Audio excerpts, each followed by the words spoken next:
أعوذ بالله من الشيطان الرجيم. بسم الله الرحمن الرحيم. الحمد لله ثم الحمد لله والصلاة والسلام على رسول الله صلى الله عليه وسلم وعلى آله وصحبه أجمعين. حمد و ثنا و صفت برای الله هست، شکران برای الله هست که الله ما را توفیق داد. لا حول ولا قوة الا بالله. انسان از گناه برگشت کرده نمیتونه و به طرف نیکی قوت نداره مگر به کمک الله. الحمدلله ما شما را توفیق داد که در سوره الروم برسیم که در سپاره 21 است. سوره روم از جمله سوره های مکی هست که در مکی مکرمه یا قبل از هجرت نازل شده و ما و شما میفهمیم که اول وجه تسمیه ازی چرا سوره روم گفته شده، به خاطر ازی که در اینمی وقتی که سوره نازل شد مردم روم مغلوب شده بودن و غالب مردم فارس شده بودن. رومانی ها نسبت به فارسی ها یک برتریت داشتن که اینا اهل کتاب بودن، اما فارسی ها که بودن اینا کاملا الله را رد میکردن. پس فرق است به نزد الله بین کسی که مطلقاً الله را انکار میکنه کافر و ملحد است، و فرق است بین از او کسی که به الله ایمان داره لکن مشکلش در رسالت است.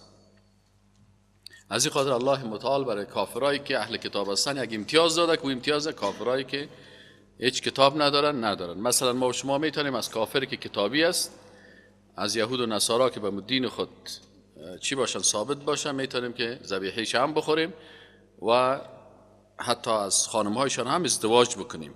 اما از کافری که مشرک است مطلق اهل کتاب نیست، باز با اوی تعامل کردن هم میتونیم. و این سوره مکی هست و ما و شما میفهمیم که در سوره های مکی غالبا همون مسائل توحید، رد شرک و مسائل بیان میشه که در اونجا مسائل کلیدی اعتقادی هست. اعوذ بالله من الشیطان الرجیم. بسم الله الرحمن الرحیم. الف لام میم حروف مقطعات است. الله اعلم به مراده، الله به مقصدش بهتر میدانه و ما نمیفهمیم. غلبت الروم، مغلوب شدن رومانی ها. فی ادنى الارض، در نزدیکترین منطقه زمین که رومانی ها برای عرب ها نزدیک بودن، مناطق شام و نزدیکای از اینا بودن. و هم من بعد غلبهم، و اینا بعد از همون مغلوب شدنشان سیغلبون، الله متعال میگه که با زنا غالب میشن. این اعجاز تاریخی قرآن میگن. قرآن که از چند قسم معجزه داره، مثلا معجزه ساینسی داره، معجزه انجینیری داره، معجزه طبی داره که این دکترای طب خوب میفهمن، معجزه مثلا تاریخی داره که در اینجا معجزه قانونی داره که قانون شریعت الله که است این اعجاز خاص خود داره. منتها هر کدام از این همون مردمای مسلکی و متخصص خوبتر میفهمن. این اعجاز تاریخی قرآن است که الله متعال برای صحابه خبر داد که اینی حادثه تاریخی اقدر وقت بعد میشه. یکی که الله متعال برای پیغمبر و اصحاب رسول الله صلی الله علیه و فرماند که شما باید انسان‌هایی نباشین که تنها با یک منطقه فکر میکنین. یعنی انسان مسلمان کسی است که سر میزش کره زمین بانه. سر میز خود چی را بانه؟ کره زمین بانه. این فکر اسلامی است. اینجا باید سر میزت کره زمین مانده باشه و بیرق لا اله الا الله را بخوای که سر کره زمین بیرق بلند کنی. منطقوی باید فکر نکنی که والا ما فقط میخوایم نام قریمه باشه، قری اسلامی. نه، اینی جاعل فی الارض خلیفه. تو خلیفه الله هستی در زمین الله. تو باید فکر داشته باشی که من بیرق توحید بالای کرملین بالا بکنم، بیرق توحید بالای قصر سفید بالا بکنم.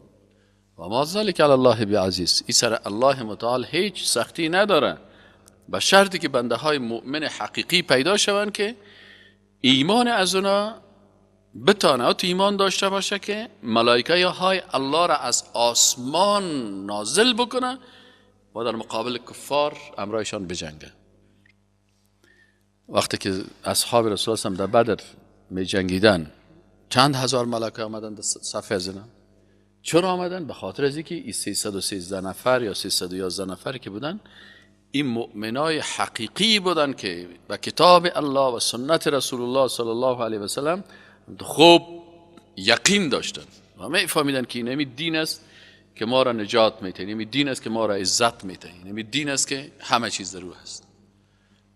بنابراین در این سوره مبارکه الله متعال برای مسلمانان میفهمونه که شما نباید تنها در یک منطقه باید.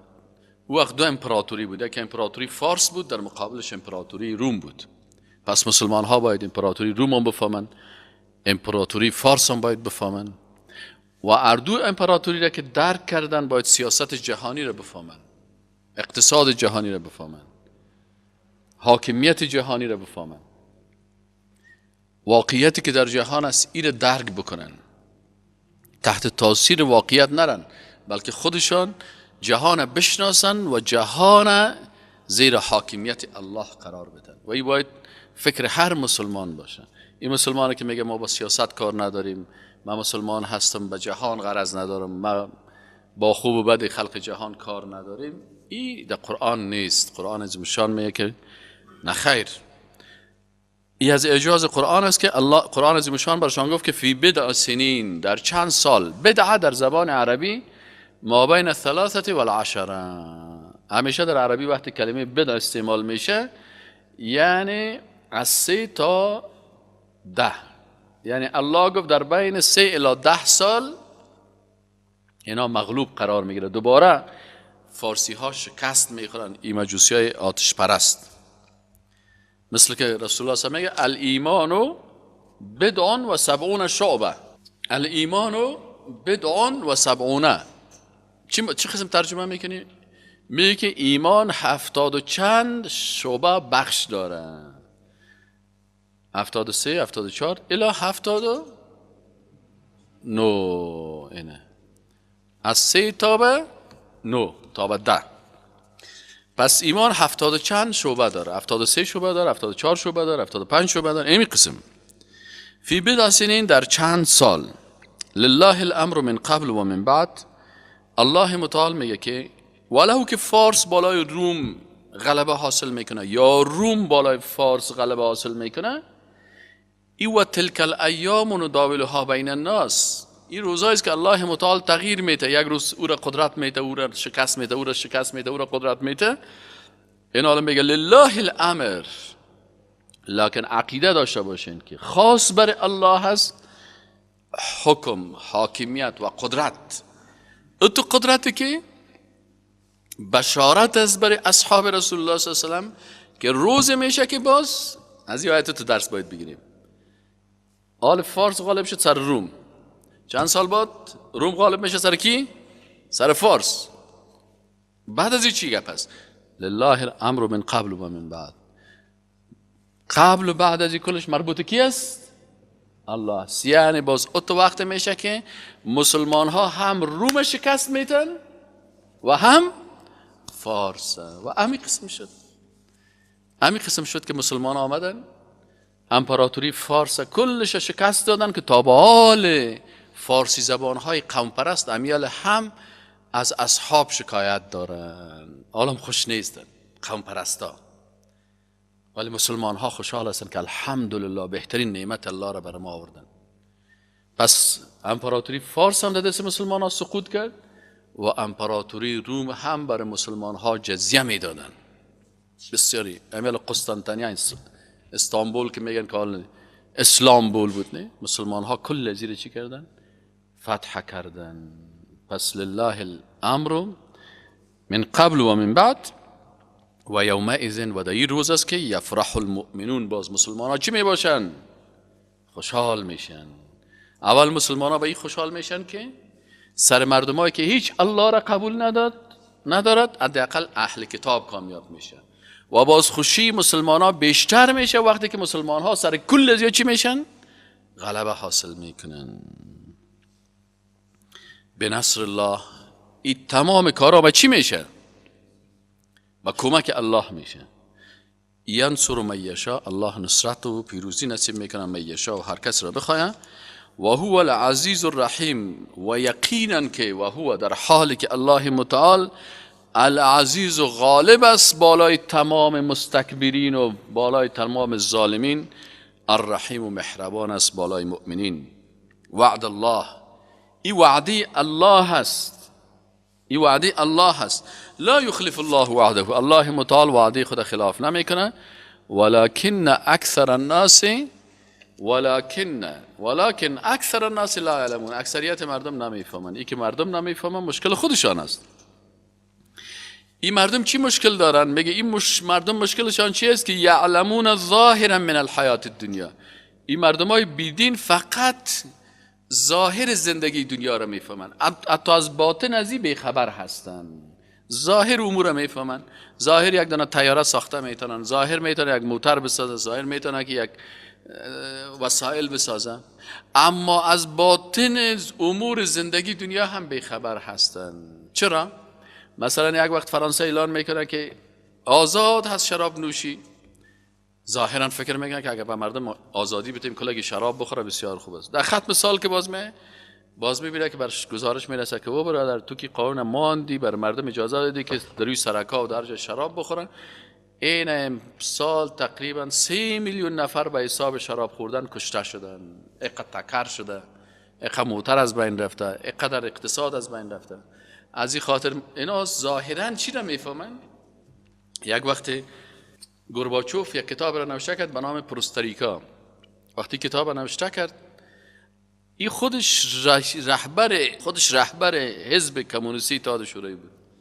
اینا میگفتن میفکا شما این قانون خودم همین کمونیسم سر یک قریگک در افریقا تطبیق میکردیم که نتایجش میفهمیدیم که چی میشه. ما زدیم چندین میلیون انسان کشتیم، بعد از 70 سال بعد برای ما ثابت شد که ما باطن از این خبر نداشتیم.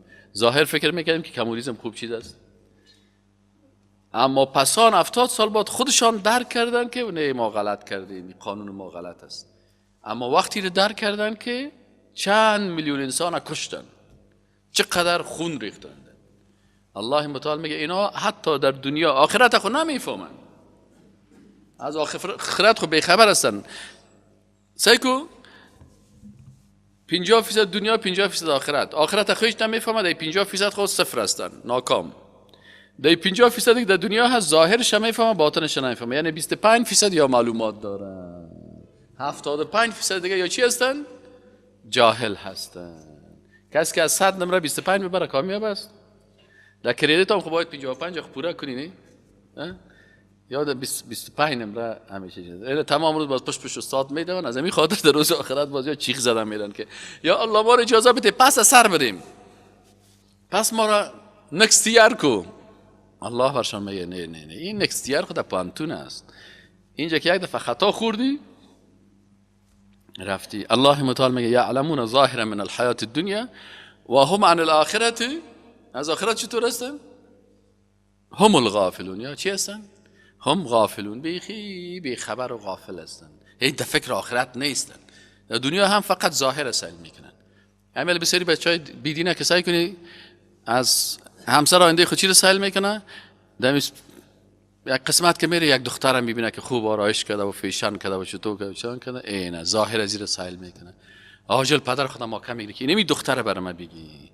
خب پدرش بالاخره وقتی که خوب میره برش چیز میکنه، دیگر روز که در خانه میره از باطن از این خبر نداره که دختره که در روی سرک آرایش میکنه و سرش لچه است و مویایش معلوم میشه، ای باز که از این مادر اولادای ازی شده میتونه.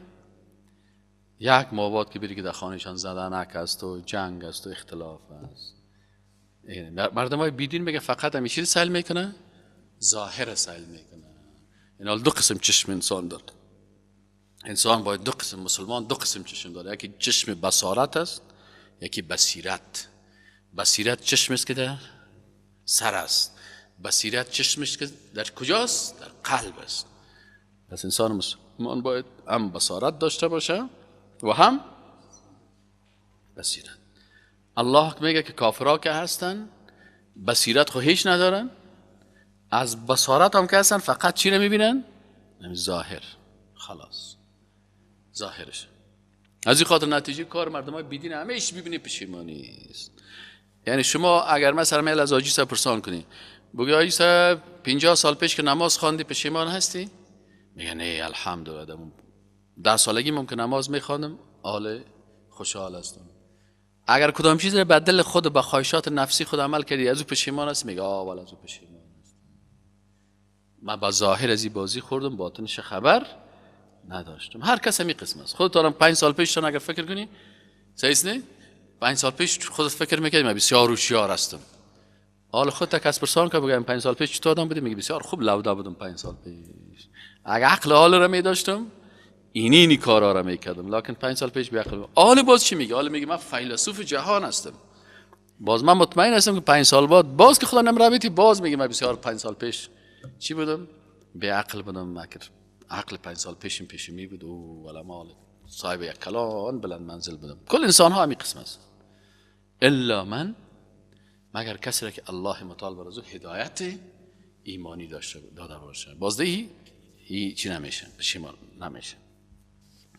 اولم یتفکروا فی انفسهم، آیا این مردم تفکر نکردند در نفسای خود؟ ما خلق الله السماوات والارض، که خلق نکرده الله متعال آسمان ها و زمین را و ما بینهما و ما بین آسمان و زمین را الا بالحق، مگر به خاطر دانستن توحید. حق توحید است. اگر کل علم آسمان و زمین داشته باشی، از این خاطر یک دانشمند میگه مشکل پرسان کردن از یک فیلسوف، گفتن مشکل انسان امروزی چی هست؟ گفت مشکل انسان امروزی است که تانست از ماهی که در بحر خوبتر شنا بکنه. انسان امروزی از ماهی که خوبتر در بحر شنا میکنه، وسایل بسازه که از ماهی که تیزتر در بحر حرکت بکنه، و در آسمان تانست که از پرنده که خوبتر پرواز بکنه و وسایل بسازه که از پرندام که خوبتر پرواز بکنه. لکن گفت مشکلشان خیلی چی است؟ گفت مشکلش است که از پرنده که خوب پرواز میکنه، از ماهی که خوب شنا میکنه، خود در زمین مثل انسان وار راه رفتن نمیتونه. اما در زمین از حیوان هم که چی است؟ وحشی هست. یک وقت طرف قرقه رفتیم، خوب از این قرقه پس میامدیم، از این قرقه پس میامدیم، در پیش چارایی قنبر میجا که رسیدیم سهل میکنم که چی هسته؟ سهل میکنیم که یک بچه دمی قرقه شراب خورده و همین رفیقایش را کش میکنن و کش میکنن، این دیگه از هم کلکین میخواه خدا بیرون پرته و هر کس سر خدا میکشه داو میزنه، او را داو بزن، او را داو بزن. من گفتم این چرا تو میکنه؟ من گفتن که استاد گمش که موتر تیز کنیم بریم یک کدام تاس یا شراب خوردن نشه شدن. خدا می رو ژورنالیسم یک قانون است، میگه وقتی که شما اکشن فیلم برداری میکنین ری اکشن هم فیلم برداری میکنین.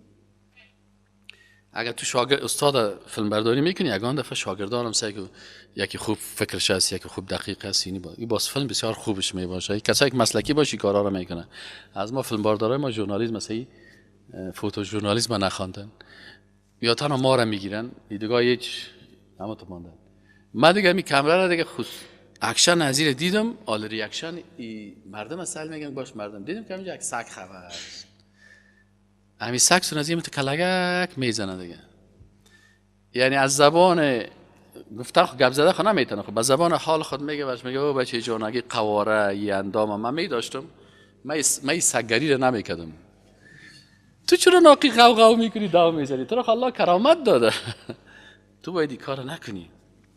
پس اگر یک انسان هر قدر علم و ساینس و تکنولوژی داشته باشه، لکن در پالوی ازی امی انسان توحید الله را درک نکنه، این جهل است. از این خاطر عصر جاهلیت، چرا عصر جاهلیت میگن؟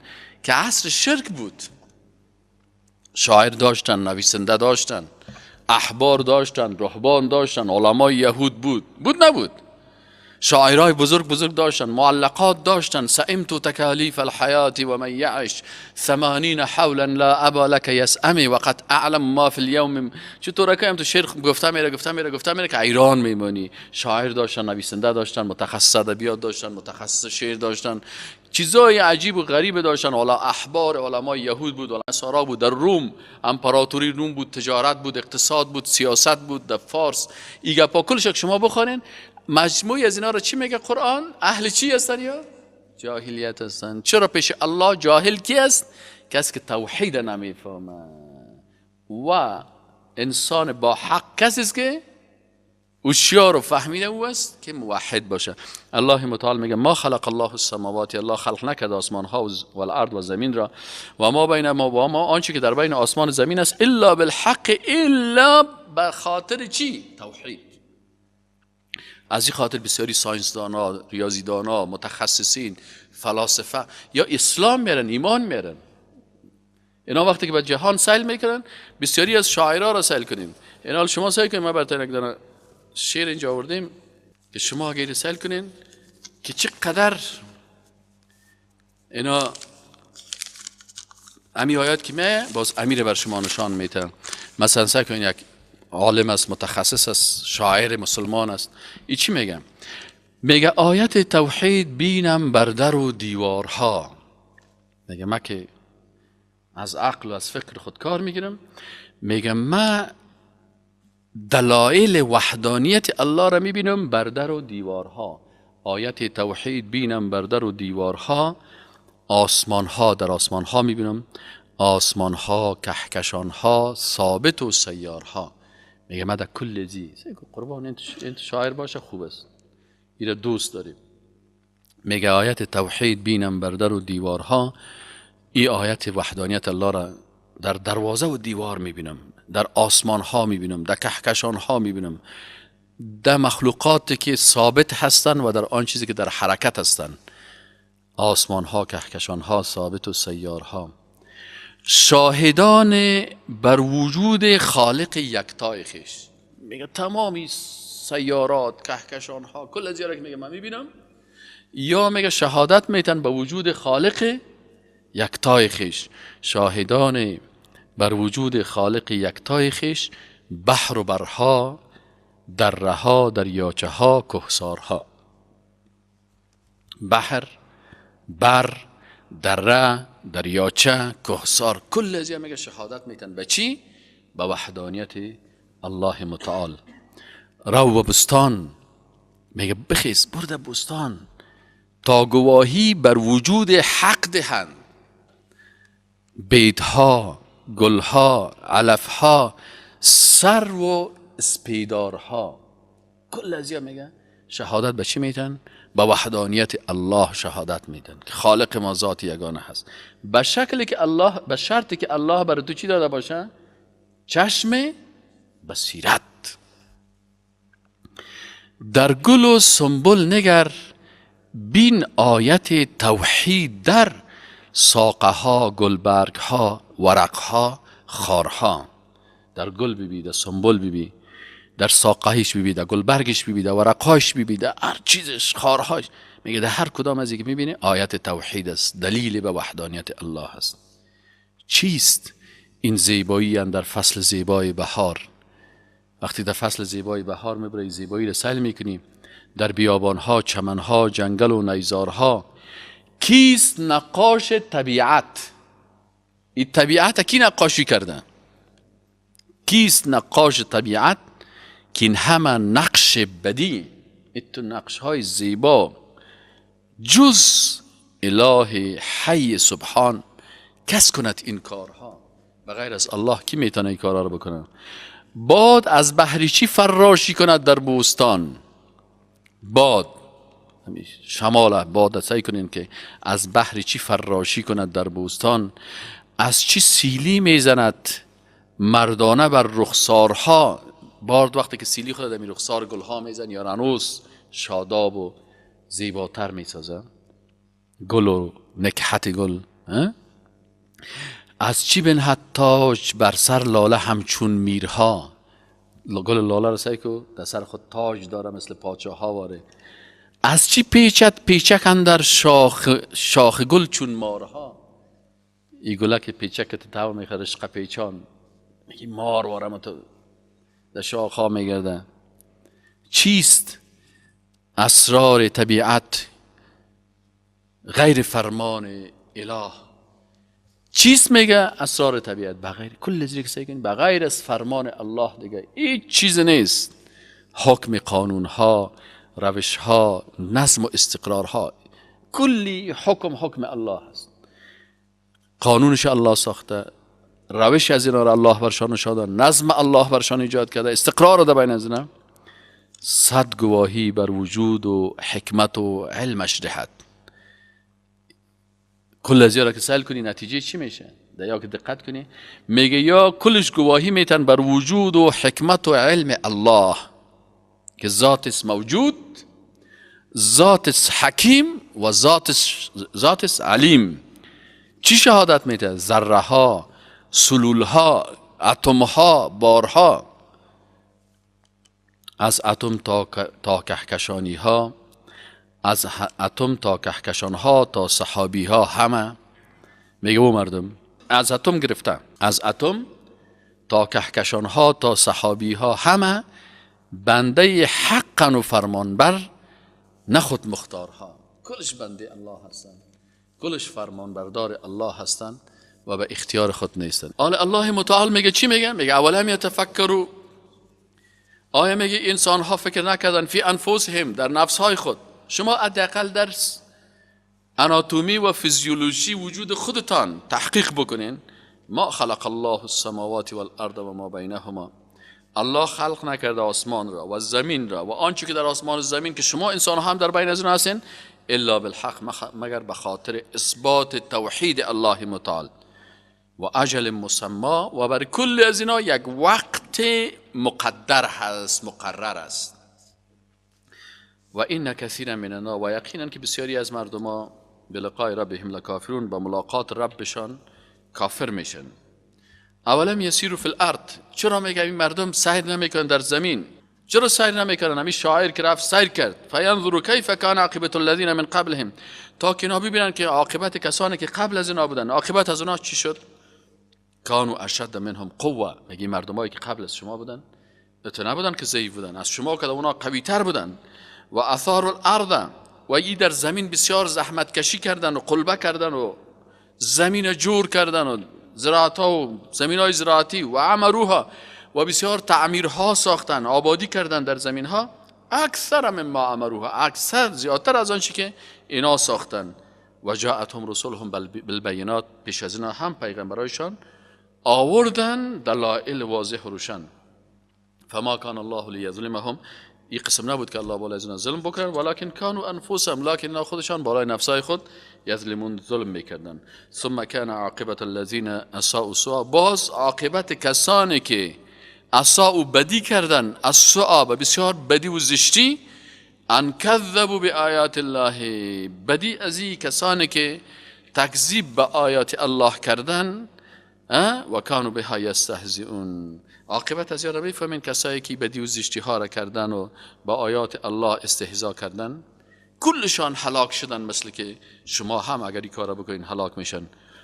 الله یبدأ الخلق، الله متعال است که یبدأ آغاز کرد، شروع کرد، پیدا کرد الخلق مخلوقات را، ثم یعیده، باز این دوباره اعاده میکنه بعد از مرگش. ثم الیه ترجعون، سپس به سوی الله رجوع میکنین.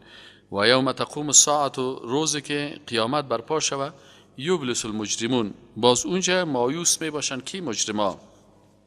ولم یکن لهم من شرکائهم شفعاء، باز از کسایی که او را شریک ساختن برای الله، این شریکانشان باز هیچ بر از اینا شفاعت کرده نمیتونه. اینجا شرک در شفاعت بیان میکنه، رد شرک در شفاعت. بعضی کسا بت پرستی میکنه، بعضی کسا قبر پرستی میکنه. وقتی که از اونا پرسان کنی که چرا بت پرستی میکنی، چرا قبر پرستی میکنی، باز میگه که این شفاعت ما را میکنه. باز اینا میگه که یا ما بت پرستش میکنیم، قبر پرستش میکنیم، چرا؟ میگه ای باز اینا کسان باز شفاعت ما را در روز قیامت میکنه. الله متعال میگه ولم یکن لهم من شرکائهم، و نمی باشه از شریکایشان شفاعا و شفاعتگری، و کانوا بشرکائهم کافرین، باز این حالت میشن به شریکای خود کافر. میبینه که از این سزا هیچ چیز جور نمیشن. خود بت‌ها را میبینه که سنگایش همونجا شعله‌ور شدن. و یوم تقوم الساعه، و روزی که قیامت برپا شود، یومئذ یتفرقون، باز در اونمو لحظه و اونمو ساعت چی میشن؟ یا متفرق میشن. فاما الذین آمنوا، پس اما کسانی که ایمان آوردن و عملوا الصالحات، اعمال صالحه کردن، فهم فی روضة یحبرون، این نتیجهش از دیگه، باز اونا در روضه، روضه چی را میگن؟ روضه ات باغهایی که در او بسیار وسایل راحت زیاد بیشتر می باشن. باز اینا در این باغها و در این روضه ها چی می باشن؟ یحبرون، بسیار خوشحال می باشن. و اما الذین کفروا، اما کسانی که کافر شدن و کذبوا بآیاتنا، تکذیب کردن به آیات ما و تکذیب کردن به لقاء الاخره، ملاقات الله در روز آخرت، فاولئک فی العذاب محضرون، باز اینا در عذاب حاضر می شوند. فسبحان الله، پس پاکیست الله را. فسبح، اینجا سبحانک است، فسبح، به تسبیح بگو، تسبیح بگو. چی بگو؟ بگو سبحان الله حین تمسون، وقتی که شما شام میکنید، و حین تصبحون، وقتی که صبح میکنید. اذکار صبح و شام باید همیشه به یاد داشته باشی. وله الحمد، و برای الله، خاص برای الله هست. چی؟ حمد. این توحید در حمد گفتن بخشی از توحید الوهیت است. وله الحمد، و خاص برای الله هست حمد، فی السماوات، در آسمان ها، و الارض، و در زمین. و عشیا، و همچنان تسبیح بکنید الله متعال را. چه وقت؟ در عشاء. و حین تظهرون، و در وقتی که شما ظهر میکنین.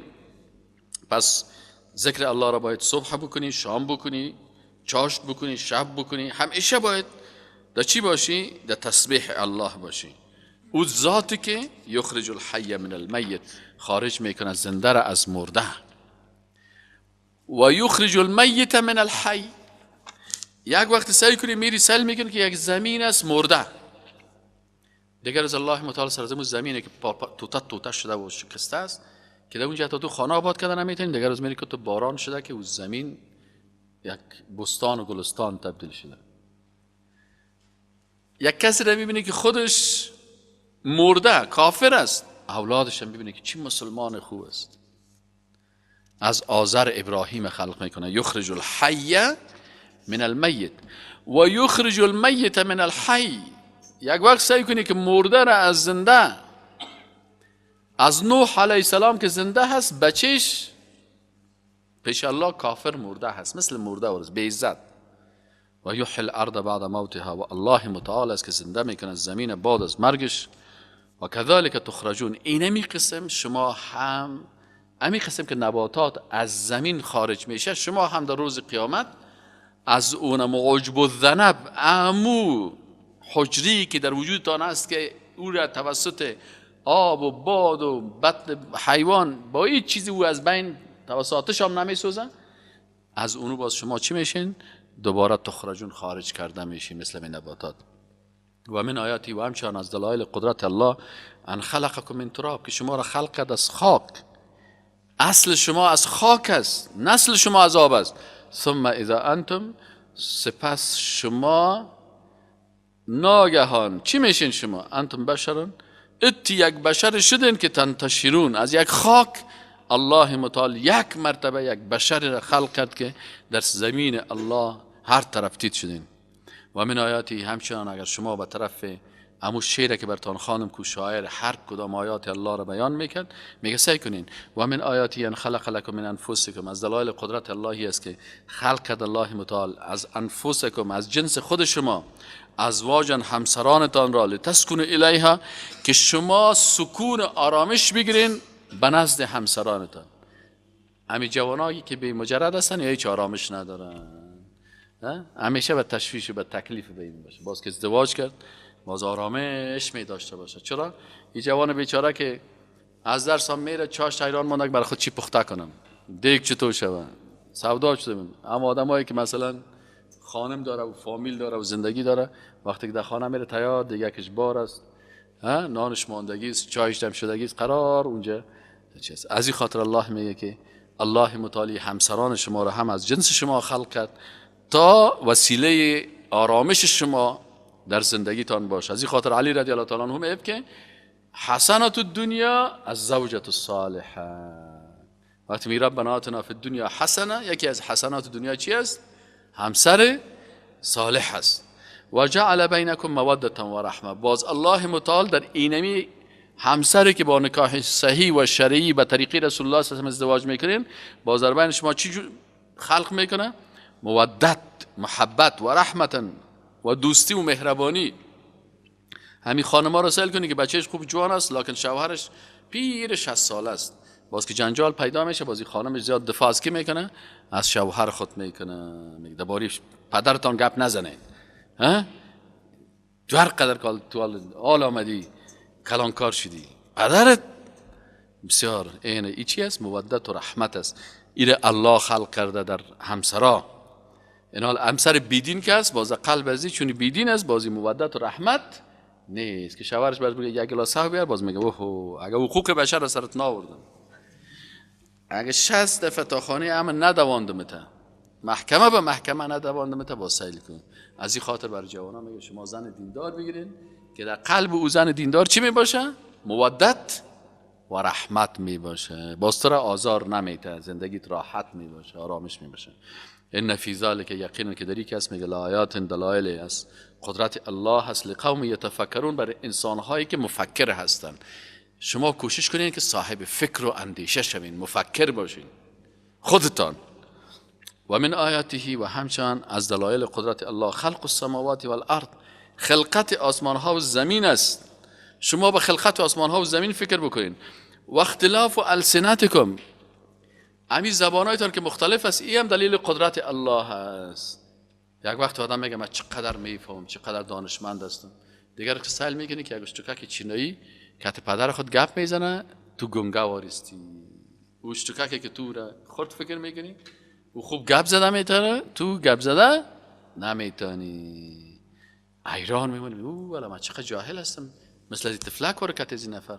او چینایی را که بگه یک گلاس آب بده میگه ها، بس بگه یک گلاس آب میگه واتر آخر. اما وقتی که تفلک ببینی وقتی که میایم از کدام شین شین شین شین میگه وقت درش گلاس آب میده. این از مکه داخل چیز این قدرت الله است، نشانت میده تو چقدر جاهل هستی. نه کاریش چکک سودا خریدن نمیتونی. یگان وقتی چین بری رحمت برتان میشه، تو قرار پیش دکان استاد میشی حیران میمونی که میره چی میگه، حالا من چی بطلبم، اوش چکک وقت میگه کل سودای خود لستش میگیره. دکاندار میگه تو چی میخوای، تو حیران میگی چی بگم، باز برشم تو گفتم میری و اشاره و اشاره اشاره اشاره، یک ساعت بعد اله و میفهمه که تو او میخوری. باز میگه شراب، نه نه نه او باشه که الکل نداشته. باز میگه چی از این بوتل دیگه بوتل که باید برگ، باز سر میگه باز ده 5% شراب است. باز میگه نو نو this one no. این چی ما در اروپا و ترا که میرفتیم کسایی که زبان نمیفهمید قمش الله متعال میگه و اختلاف السنتکم، با در اختلاف زبان های شما و الوانکم، رنگ هایتان ببینید. یک وقت ما میگفتیم والا ما هم سفید پوست کسی ما بسیار خوب قوی هستیم، چطور است در قاره افریقا رفتیم، وقتی اونجا رفتیم که سفید سیاه‌پوستا را دیدیم که یا 47 درجه آفتاب چیز حرارت است. ما که رفتیم در پاریس سیاه‌پوست او میخوریم که گرم، کار که سیاه‌پوست هیچ رای نمیزنه، از بین بیلر سگ گلاس هوا میگیرم شو خورده میره. ما که میخوریم تاش خراب یا پاک پروردگار، این دیگه مارتول دم دستش سمت زده میره کار کرده میره. ما اونجا ششتام نمیتونیم دمی هفته. سبحان الله، حتی در تغییر رنگ ها کس چی است؟ دلایل قدرت الله است. ان فی ذلک، یقینا که میگه در ای لآیات دلایل قدرت هست، لکن برای کی؟ للعالمین، کسی که علم داشته باشه، کسی که از این چیزا اختلاف رنگ، اختلاف زبان، اختلاف چهره، ساختمان فیزیکی اگر ایره به قوم پرستی استعمال کرد یا جاهل هستن. اما ای که زبان تو با زبان ما فرق میکنه، رنگ تو با رنگ ما فرق میکنه، فهمیدین؟ یعنی انالی ای که از چی هسته؟ ای دلیل است به چی؟ به قدرت الله، که الله چی مخلوقاتی داره و با چی ساختمان ها داره. اینه. و من آیاتی دیگه از آیات قدرت الله را سیل کنین. درست که تو خو نکنی چقدر کلانکار هستی. اگر درست خو نکنی گنگس هستی، نه کتاب خوانده میتونی، نه ششته میتونی، نه فلانی. چی کرده تا؟ چرا تو خودم خدا ماشاءالله چه خوب قواره داشتی، حال چرا تو قواری تو کج کور شده؟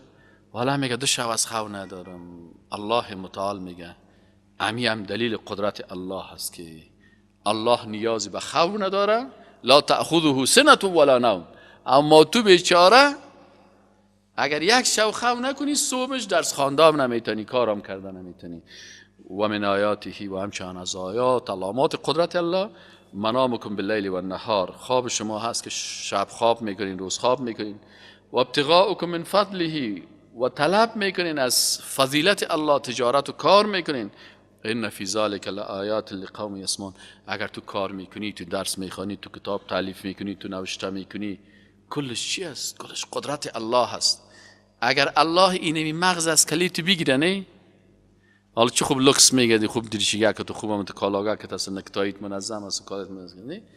امی اگر یک بسیاری جوانا را ما دیدیم که هم تو خوب لکس خوش قواره خوب هم تو چیز بده، دیگر است که تیر میشیم که اوه یمو فلانی است، حتی امو لباسشان نصف بدنشان برهنه است، کل عورتش معلوم میشه. ای چرا؟ والا بیچاره یک دیوانه شد. یک وقت در مکتب قاری عبدالله اینجا صنف 8 درس میخواندیم، اما زیباترین بچه در مکتب که بسیار خوب اندام داشت و خوب لباس مقبول و خوب چهره داشت، فاروق نام داشت در اون مکتب. دیگر روز چند سال بعد که من از درس آمدم که سهل میگم یک نفر 20 دانه قوطیگکا در گردن خودم قوطی ها رو انداخته، کالای چتل چرک. من دیگه سون روزی سهل کردم گفتم من میرخم من میشناسم، خود سهل کردم یاد که سهل کردم که یام سلمت سهل داشت دیوانه از دیگه قسمی میکنم، پای کونه و قوطیای کونه و یک بورجی رو پشت خود گرفته. انا لله و این خامو فاروق است. اونجا انسان بگه که قدرت الله هست که اگه من قرآن میخوانم، اگه درس میخوانم، اگه ماستری میخوانم، اگه دکترا میخوانم، این مغز این فهم کی بره من داده؟ الله. نعمت الله هست، شکر الله را بکنم. ان فی ذلک لآیات لقوم یسمعون، میگی دلیل از برای قومی که حداقل گوش میگیرن.